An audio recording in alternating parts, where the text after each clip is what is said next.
السلام عليكم ورحمة الله وبركاته. ازيكم يا شباب؟ يا رب تكونوا بخير دايما وفي احسن حال يا رب. باذن الله تعالى هقول لك في الفيديو ده على 3 حيل هتبدا تعملهم وتشتغل عليهم من دلوقتي حالا، وباذن الله مش هيكون عندك ولا تراكم ولا نسيان في المواد بعد كده. بس قبل بقى ما نبدا في الفيديو بتاع النهارده، اتاكد ان انت مشترك في القناه علشان الفيديوهات اللي هنزلها لك الفتره الجايه قويه جدا وهتنفعك. يلا بقى من غير مقدمات كتير نبدا في الفيديو بتاع النهارده.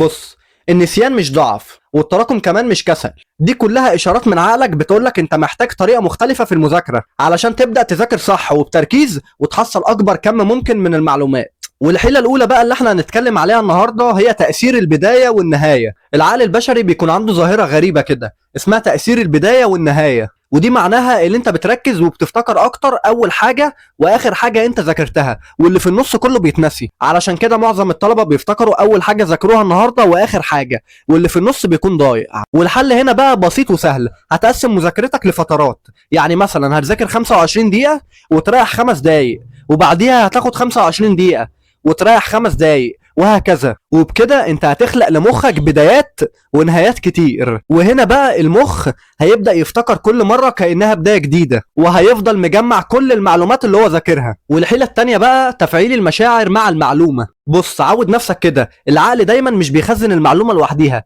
دايما العقل بيخزن المعلومة مع احساسك وانت بتتعلمها. فانت لو عايز تفتكر المعلومة كويس لازم تربطها باحساس او تجربة او صورة في خيالك. يعني لو انت بتذاكر احياء ما تحفظش الكلام على طول، اربط الكلام بصور، شوف صور كتير للي انت بتتعلمه علشان لو نسيت المعلومة الصورة تكون مرجع ليك اللي انت تفتكرها، تبقى حاضرة في مخك وتخليك تجمع الكلام من اول وجديد. ونصيحة مني، لما تيجي تذاكر اعمل ملخصات وخرائط ذهنية وعناوين فرعية وصور وحط رسومات علشان كل حاجة تبقى موجودة في دماغك وما تقدرش تطلعها من دماغك ابدا. والحيلة التالتة بقى انا عايزك تعرف ان التراكم ده مش ضعف، ده نظام متلخبط.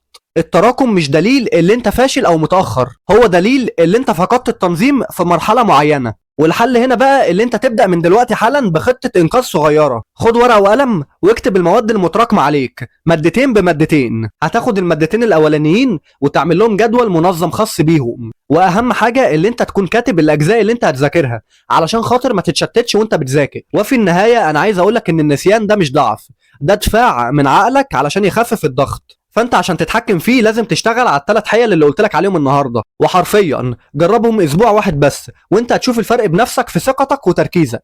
وبكده بقى نكون وصلنا لنهايه الفيديو بتاع النهارده، وباكد عليك تاني اتاكد ان انت مشترك في القناه علشان الفيديوهات اللي جايه باذن الله توصلك في ميعادها ومفيش اي حاجه تفوتك. سلمتم يا شباب، دمتم في امان الله سالمين امنين، والسلام عليكم ورحمه الله وبركاته.